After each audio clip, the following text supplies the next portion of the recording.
भूमिहीन को भी आवास दिया जाएगा, इसका सर्वे करने का आदेश दिया गया है। तो हम लोग सभी वार्ड पार्षद को कह दिए गए हैं कि आप लोग इसका सर्वे कीजिए और बहुमंजिला भवन बना के उसको आवास दिया जाता हूँ। यहाँ की जनता से भी कहना चाहता हूँ, जहाँ भी आपको काम में त्रुटि बतावे, काम को अवरुद्ध किए, रोकिए और हमें सूचना दीजिए और काम अपने ढंग से करवाइए। नियमतः तो यह नगर पंचायत नहीं बनना चाहिए, पूरा रूरल एरिया को ही उठा के नगर पंचायत कर दिया गया, जिसके लिए हम हाई कोर्ट तक की लड़ाई लड़े। टोटो चलाने वाले का क्या औकात होता है? वो पुलिस को देख के हंस सकता है क्या? ऐसा नहीं हो सकता।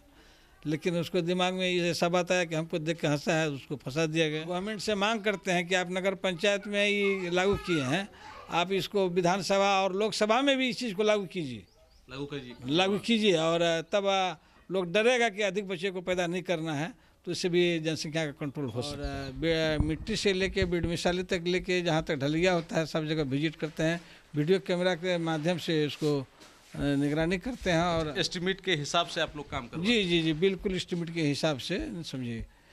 हमारे साथ विशेष बातचीत के लिए आज मौजूद हैं चंपानगर नगर पंचायत के मुख्य पार्षद मधु देवी के पति निर्भय सिंह जी।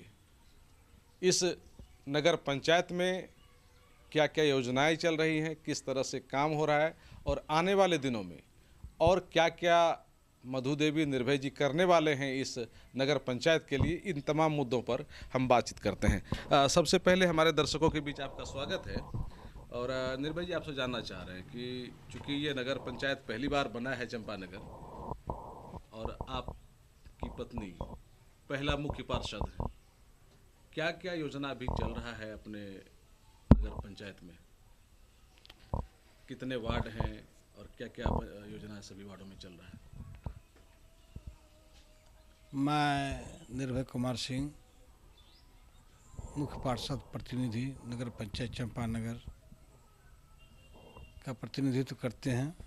मैं आपको बता दूं, पहली बार नगर पंचायत चंपानगर यहाँ गठित हुआ है, जिसमें मेरी धर्मपत्नी मधु देवी निर्वाचित हुई है।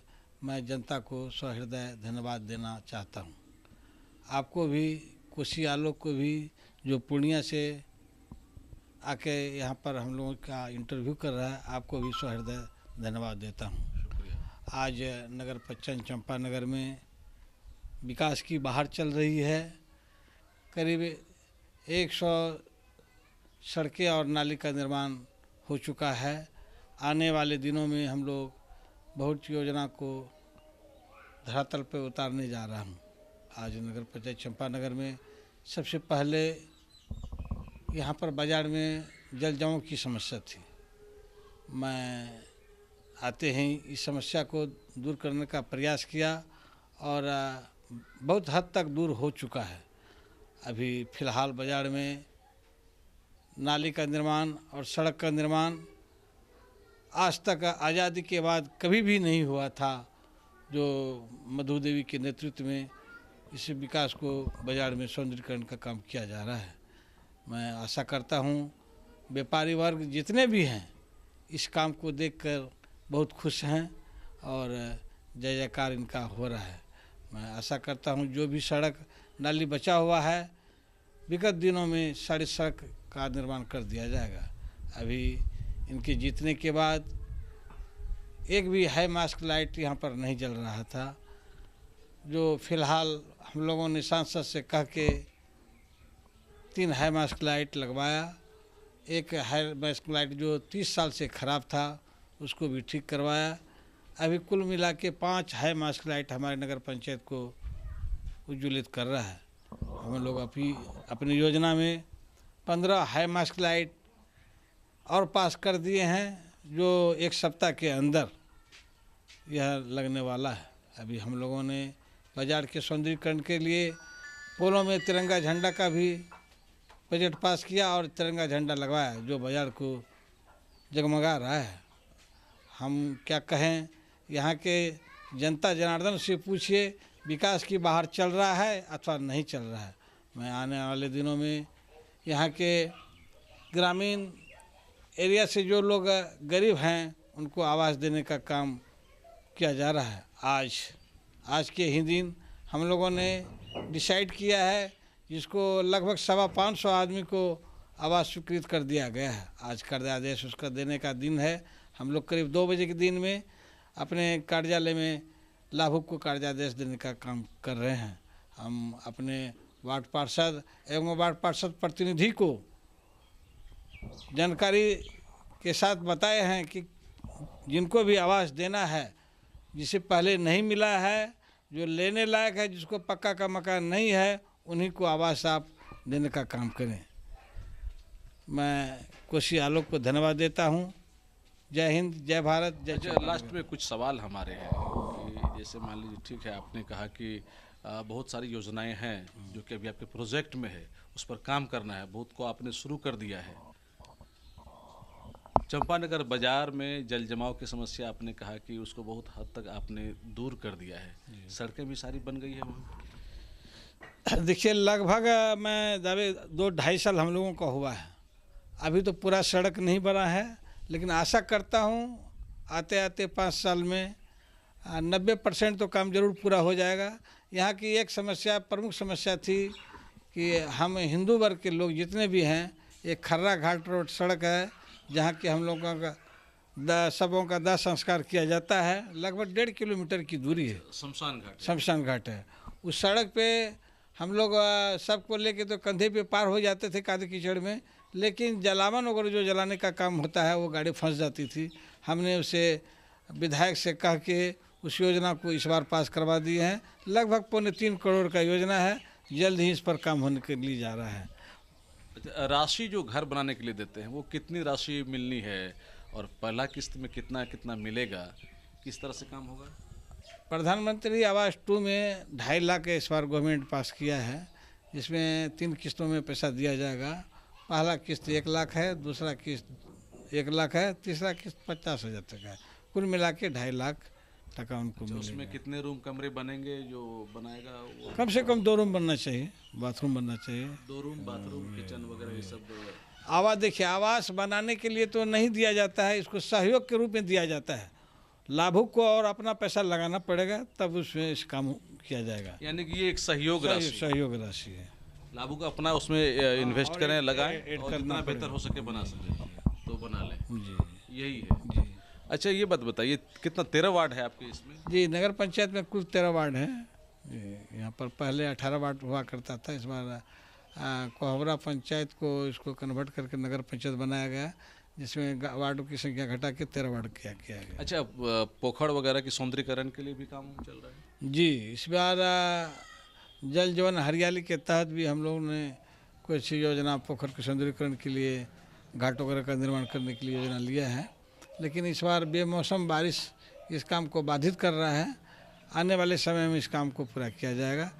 और बहुत काम हम लोगों का कुछ विभागीय है और कुछ टेंडर के द्वारा हो रहा है। और गुणवत्तापूर्वक मैं आशा करता हूँ, यहाँ की जनता से भी कहना चाहता हूँ, जहाँ भी आपको काम में त्रुटि बतावे, काम को अवरुद्ध किए, रोकिए और हमें सूचना दीजिए और काम अपने ढंग से करवाइए। हम यहाँ की जनता से विनती करते हैं, गुणवत्तापूर्वक काम कराइए। अच्छा, कई बार जो है, जो ठेकेदार लोग होते हैं वो बोर्ड नहीं लगाते हैं कि कहाँ से कहाँ तक बनना है, कितनी राशि स्वीकृत हुई है, तो क्या इन चीज़ों पर भी आप ध्यान दे रहे हैं? जी, इस तरह की बात हमारे नगर पंचायत में नहीं है। हम कुल अपने से विजिट करते हैं और मिट्टी से लेके बीड मिसाली तक लेके जहाँ तक ढलिया होता है सब जगह विजिट करते हैं। वीडियो कैमरा के माध्यम से उसको निगरानी करते हैं और एस्टिमेट के हिसाब से आप लोग काम करते हैं? जी जी जी, बिल्कुल एस्टिमेट के हिसाब से, समझिए, कहीं भी कोताही नहीं छोड़ते हैं। और हम ही सड़क बनाए और हमारे डिजाइन में ही सड़क टूट जाए, ये हमारे लिए तोहनी की बात होगा। इस पर हम पूरा निगरानी रखे हुए हैं। अच्छा, पूरा निगरानी रखे हुए। अच्छा पार्षद जी, प्रतिनिधि जी, आपसे एक सवाल और है। रामनगर में वार्ड नंबर 4 के आसपास में एक बहुत पुराना दंत औषधालय हुआ करता था, जो कि सरकारी है, अभी भी है सरकारी। उसकी क्या स्थिति है? देखिए, इधर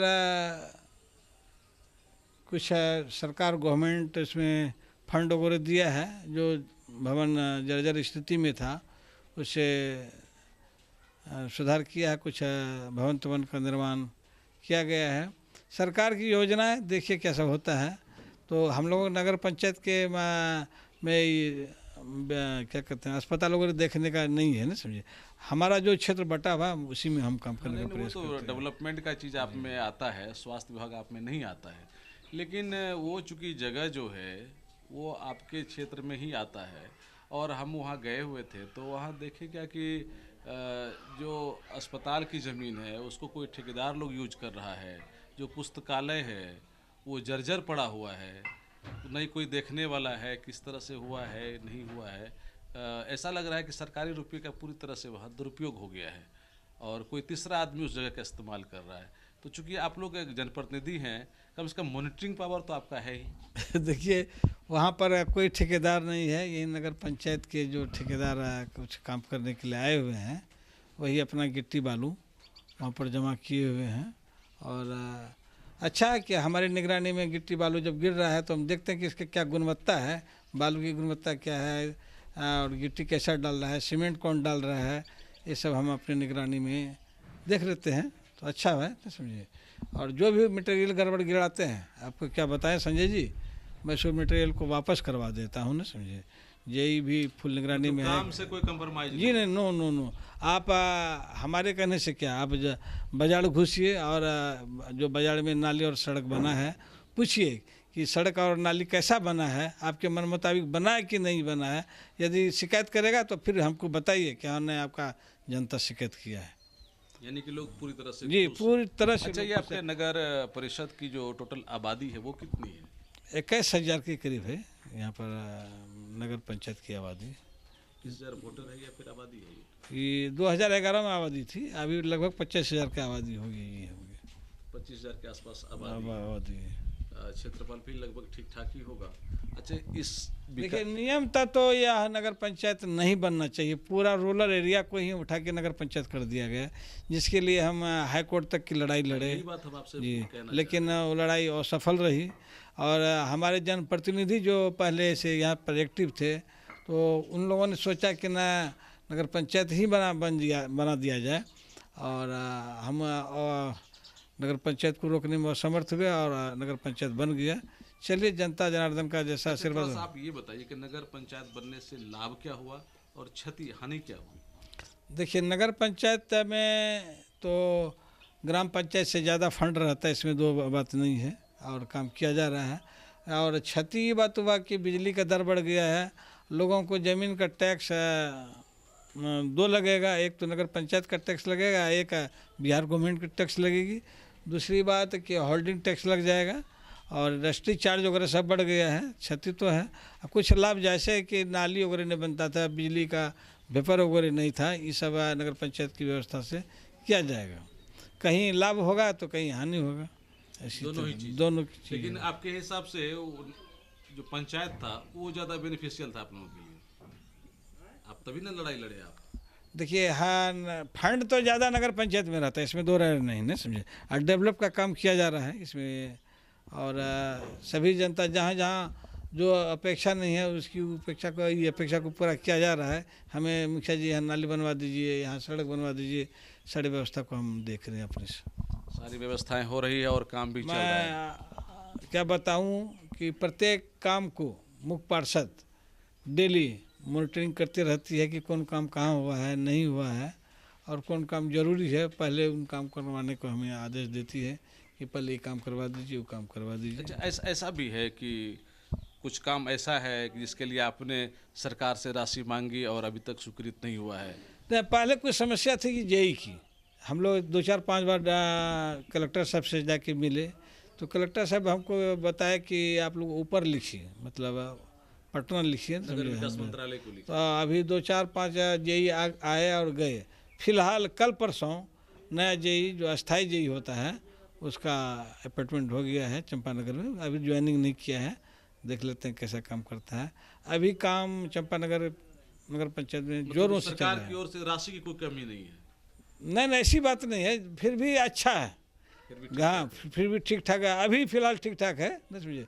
और पहले तो 1-1.5 साल मान लीजिए कि एस्टेब्लिश्ड होने में टाइम लगा, कोई भी काम कीजिएगा तो उसमें टाइम लगता है। नया नया बना था और सब कुछ, आप लोग भी पहली बार बने तो सब कुछ समझने में भी थोड़ा कुछ समय लगा। जी। आवास का काम 550 आदमी को करीब आवास मिलने जा रहा है अभी यहाँ पर, तो समझिए फिर अगला फेज चालू हो गया है। मुझे तो लगता है कि आवास की ज़्यादा ज़रूरत होगी यहाँ। जी बहुत ज़्यादा ज़रूरत है, सबको मिल रहा है और अपने से विजिट करते हैं किसको मिलना चाहिए किसको नहीं मिलना चाहिए, उस पर मेरा ध्यान है।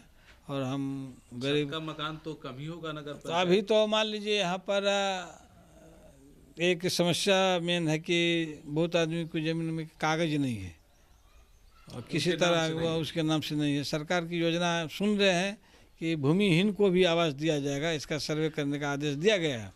तो हम लोग सभी वार्ड पार्षद को कह दिए गए हैं कि आप लोग इसका सर्वे कीजिए और बहुमंजिला भवन बना के उसको आवास दिया जाएगा। अच्छा, उसका सामूहिक रूप से होगा। समझिए। अच्छा, लास्ट में आपसे अब ये जानना चाह रहे हैं कि नगर पंचायत हो या नगर निगम हो या जो भी हो, इसमें चुनाव लड़ने के लिए जो क्राइटेरिया दे दिया है कि 2 बच्चे से ज़्यादा नहीं होनी चाहिए, ये सरकार की तो अपनी पॉलिसी होता है जनसंख्या कैसे कंट्रोल हो। समझिए एक हमारे देश की मूलभूत समस्या है कि जनसंख्या की वृद्धि, इसको कैसे रोका जाए, ये एक उपाय है कि जनसंख्या को कैसे कंट्रोल जाए। हम तो गवर्नमेंट से मांग करते हैं कि आप नगर पंचायत में ही लागू किए हैं, आप इसको विधानसभा और लोकसभा में भी इस चीज़ को लागू कीजिए और तब लोग डरेगा कि अधिक बच्चे को पैदा नहीं करना है, तो इससे भी जनसंख्या का कंट्रोल हो सकता है। अच्छा, लेकिन नगर निगम नगर पंचायत में लागू किया है, लेकिन इसके बावजूद भी सुनते हैं कि कई लोगों ने तोड़ करके चुनाव जीता है। लेकिन बर्खास्त हो गया है, बर्खास्त हो गया। अभी कहीं रेखा गुप्ता है कहीं की, वो 3 बच्चे थे, उसको लड़ गया था, कोई फाइट किया तो वो फिर ये हो गया। इसमें देखिए एक समस्या ऐसा होता है कि मान लीजिए जिसकी औरत गर्भवती है, ठीक है, और चुनाव लड़ जाता है, चुनाव जीत जाता है, बाद में उसको बच्चा हो जाता है, 3 बच्चा हो जाता है, तो गवर्नमेंट इसके सोचे कि 3 बच्चा तो उसको हो गया है, कैसे चुनाव जीतता है, कैसे हारता है, बर्खास्त करता है कि रखता है, तो हमारे अंदर की चीज़ नहीं है, तो गवर्नमेंट सोचेगी इसके लिए क्या उपाय होगा, कुछ रास्ता ढूंढे। उसके। अच्छा, कभी कभी ऐसा होता है कि किसी को एक साथ 2 या 3 बच्चे भी हो जाते हैं। जी ऐसा भी होता है, जो गर्भवती है 1 बच्चा होगा कि 2 बच्चा होगा कहना बड़ा मुश्किल है, तो उसके लिए तो गवर्नमेंट सोचे अब क्या उपाय होता है। तो आप लोग चाहते हैं कि ठीक है, नगर पंचायत नगर निगम में लागू किए हैं, तो इसको विधानसभा में लोकसभा में सब में लागू करिए, कि सिर्फ छोटे जनप्रतिनिधियों को आप परेशान कर रहे हैं। तो सबको लाइए दायरे में, तो समान रूप से कानून का काम होगा, तब मैसेज जाएगा ये। जी अभी हमारे नगर पंचायत चंपानगर में शायद संजय जी आपको पता होगा कि एक टोटो वाले को पकड़ लिया था। ठीक है, तो हमें कॉल आया कि मुखिया जी हमारे आदमी को टोटो पकड़ लिया, टोटो छुड़वा दीजिए। तो हम मैडम को फ़ोन लगाए, थाना प्रभारी को, मैडम छोड़ दीजिए, निर्दोष लड़का है, लेकिन मैडम नहीं छोड़ी। बाद में हम थाना जाके भी कहने के लिए चाहे तो मैडम थी नहीं, मैडम पे कॉल पे बात किए तो मैडम क्या कहें, हम ही को हरिजन एक्ट और प्रमुख अभियुक्त में फंसा दिया है, हम परेशान। उनका कहना है कि आप ही ने भीड़ को जमा कर दिया। ये तो खैर जब पुलिस कप्तान ही उसे थाना प्रभारी बना दिया तो हम क्या कर सकते हैं उसमें, समझिए। तो अपनी अपनी सोच होती है, ठीक है, ऊपर वाला सब देखता है। सच्चाई तो बिल्कुल विपरीत है इसका। जी ऊपर वाला सब देखता है। क्या लग रहा है कि ये पूरी तरह से पुलिस का जो पद है उसका दुरुपयोग हुआ है? देखिए इस केस का सारा अभी जिम्मेवार एसपी साहब जो करेंगे वही होंगे, ना समझे। एसपी साहब फंसाने के लिए चाहेंगे तो हम लोग फंस जाएंगे, एसपी साहब निर्दोष साबित करने के लिए चाहेंगे तो हम लोग निर्दोष हो जाएंगे। तो लेकिन जमीनी हकीकत क्या है, सो बताइए। जमीन है हम तो जनता जनार्दन हमको कहेगा ही, किसी तरह का समस्या होगा कि न हमको छोड़ा दीजिए। टोटो चलाने वाले का क्या औकात होता है, वो पुलिस को देख के हंस सकता है क्या? ऐसा नहीं हो सकता। लेकिन उसको दिमाग में ये ऐसा बात आया कि हमको देख के हंसा है, उसको फंसा दिया गया। अब पुलिस का ये कहना है कि हम गाड़ी वहाँ जब लगाए तो भागा क्यों? वैसे भी पुलिस को देख के यहाँ के ग्रामीण क्षेत्र के आदमी तो डरता जरूर है। टेम्पू चालक ने इस मामले में कहा, जब उनसे बातचीत हो रही थी हमारी, तो उन्होंने कहा क्या कि जिस जगह पर उन्होंने गाड़ी लगाई थी, टेम्पू अपना लगा के रखा था, उस जगह पे पहले 1-2 दिन पहले पुलिस ने बहुत टेम्पू चालकों को पिटाई की थी कि गाड़ी रोड पे सड़क क्यों लगाते हो। ये बात हम भी सुनने में आया है हमको कि इस तरह की बात है। एक आपको महिला पुलिसकर्मी थी, वो बोला कि हमको थाना पहुंचाओ, तो ये बोला कि नहीं मैडम अभी हमारे टोटो में सवारी हम नहीं जा सकेंगे। तो उनको हुआ कि अगर हम लोग हमको पकड़ लेगा तो हमको पिटाई करेगा, हम एक दिन थाना नहीं पहुंचाए थे, इसीलिए वो टोटो वाले भागने का प्रयास किया। और शायद आप देख लीजिएगा कि टोटो वाला का चेहरा तो सवाल पैदा नहीं होता कि ये पुलिस को देख के हंसा होगा, और हंसने के क्रम में इस तरह की जबकि उसकी पत्नी गवर्नमेंट का कवि सम्मेलन, हास्य सम्मेलन करता है, लोग हंसे कैसे, और हंसने पे ही किस तरह इस तरह की बात हो जाए तो ये बड़ी दुर्भाग्य की बात है। जबकि उसकी पत्नी सुनते हैं साथ में थी। पत्नी थी, भावो थी, लड़का था, तीनों था उसमें बैठा हुआ, एकदम साधारण घर का लड़का है। ये हम भी कह रहे हैं कि उस ढंग का लड़का नहीं है। मैडम को हम बोले थे कि आप जिस टाइम में कहिएगा उस लड़का को हम हाजिर कर देंगे। हम प्रार्थना करते हैं एसपी साहब से, हम लोगों को दोष मुक्त कर दीजिए और सही से पंचायत का विकास करने का समय हमको दीजिए। आपने बहुत अच्छी जानकारी दी है। पूर्णिया के चंपानगर नगर पंचायत में जो विकास कार्य चल रहा है उसकी जानकारी अभी यहाँ के मुख्य पार्षद प्रतिनिधि निर्भय सिंह ने दी है। साथ ही साथ एक अहम मुद्दा जो इन्होंने अपने अभी उठाया है वो ये कि जन समस्याओं को उठाने के कारण इन पर ST/SC एक्ट के तहत मुकदमा दर्ज किया गया। हालांकि इसमें कई और लोग भी हैं जो कि थाना प्रभारी के खिलाफ, उनके कार्यकलाप के खिलाफ चंपानगर में प्रदर्शन कर रहे थे, सड़क को जाम किया था। तो उन लोगों का जो कहना था तो वो उसमें ये भी थे, और इन लोगों का कहना था कि जिस टेम्पू चालक को पकड़ा गया है वो निर्दोष है, उसको छोड़ दीजिए या फिर मामले की जांच करिए, जांच करने के बाद अगर ऐसा कुछ होता है तब जा कर के आप पकड़िए। लेकिन पुलिस ने तत्काल उसको पकड़ लिया था, जिसके विरोध में वहाँ के ग्रामीणों ने सड़क को जाम किया। जाम करने के बाद कंप्रोमाइज़ हुआ, और कंप्रोमाइज़ में थाना प्रभारी और जो टेम्पू चालक है उन लोगों ने आपस में समझौता करके मामले को ख़त्म कर लिया। लेकिन 2 से 3 रोज़ के बाद थाना प्रभारी ने फिर मुख्य पार्षद पति को और 16-17 लोगों को आरोपी बनाते हुए ST/SC एक्ट के तहत मुकदमा दर्ज कर दिया। चूँकि जो थाना प्रभारी हैं वो ST/SC वर्ग से आती हैं, इसीलिए ST/SC एक्ट लगा दिया गया। और जानकारी ये मिली है कि अब इसमें उनके वरीय अधिकारी जो DSP लेवल के अधिकारी हैं उन लोगों ने इसमें ट्रू भी कर दिया है।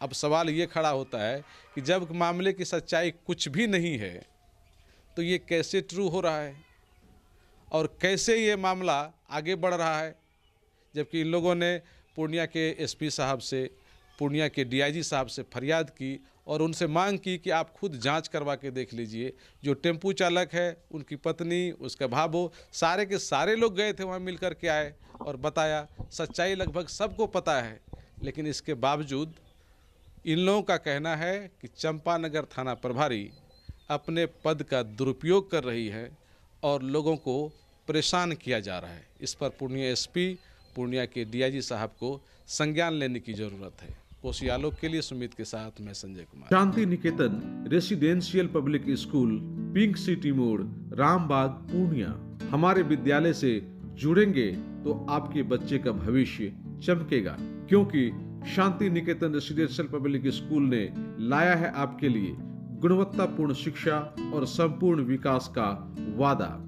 इस विद्यालय की विशेषताएं: स्मार्ट क्लासरूम और नवीनतम तकनीकी शिक्षा, अनुभवी और योग्य शिक्षक, खेल कूद, कला और सांस्कृतिक गतिविधियों के विशेष अवसर, सुरक्षित और प्रेरणादायक वातावरण। यहाँ शिक्षा केवल किताबी ही नहीं बल्कि जीवन की हर दिशा में प्रगति का माध्यम है। आधुनिक सुविधाओं के साथ साथ हम आपके बच्चों को उज्जवल भविष्य के लिए भी प्रतिबद्ध हैं। तो आज ही प्रवेश लेने के लिए संपर्क करें। Shanti Niketan residential public school, pink city मोड़, रामबाग, पूर्णिया। प्रिंसिपल सह निदेशक doctor Vinod Kumar. Contact number 79923 77955 9631 017186 9431 412529।